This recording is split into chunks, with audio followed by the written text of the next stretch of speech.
Up first this evening, a discrepancy in relation to the time of one of the damning text messages used to convict dancehall entertainer Vybz Kartel of murder has left the judges hearing his appeal puzzled.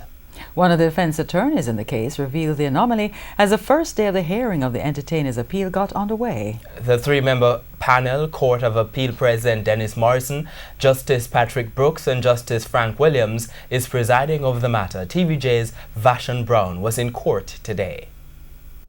This is one of the text messages reportedly taken from one of Vybz Kartel's mobile phones. Between me and you, a chap will chop up the boy lizard fine and dash him away now. As long as you live, them can never find him. Today, attorney at law representing Sean Campbell, Bianca Samuels, told the court that the phone's metadata showed that the text message was created on July 6, 2011, 6 weeks before prosecutors claim Williams was killed.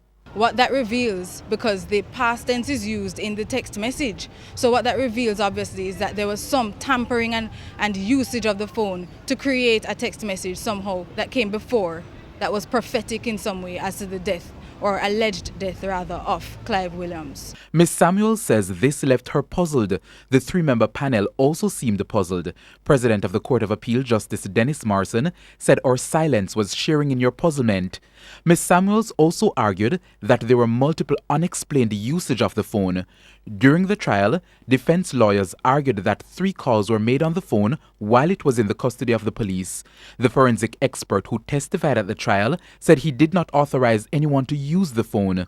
Ms. Samuels today argued that prosecutors failed to prove the integrity of the phone. The key, which was supposed to close the locker, which the phone was supposed to be held in, was simply left on top of the locker, and anyone could have had use or could have been privy to use of that specific locker. The cell phone, which included a number of damaging pieces of evidence relied on by the Crown, should not have been given to the jury for their consideration based on the law. Now, the other matter raised in court today was prosecutorial misconduct. Lawyers raised concern that the jury was allowed to deliberate, despite the court hearing that one juror was trying to bribe other members of the jury panel.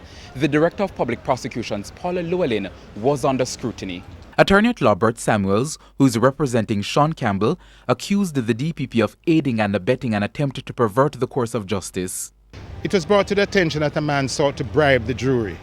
The learned DPP said the judge should keep him and just give the normal warning. Don't refer to the fact of any bribe, and just let him deliberate. And at the same time, the same evening, she took statements and sought to have him charged for perverting the course of justice. So the net result is you knowingly cause a man who is perverting the course of justice to sit on a trial for a citizen of Jamaica when he's a briber, and then you seek to try him in half a tree thereafter.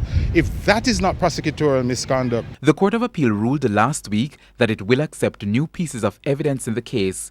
The three-member panel heard some of the new evidence today. That round we won last Monday has borne fruit today, because we now have before the court a statement by Mr. Chow, the star witness, that he reached Swallowfield at 8 o'clock in the night. And that, in his testimony, he reached between 5 and 5:30 during August. The public knows that 5:30 in August is broad daylight. Kartel is appealing the life sentence imposed on him in 2014 for the murder of Clive Lizard Williams. 3 other men, Sean Campbell, Andre St. John and Kyra Jones, were also convicted for the murder. The appeal continues tomorrow. Vashon Brown, TVJ News.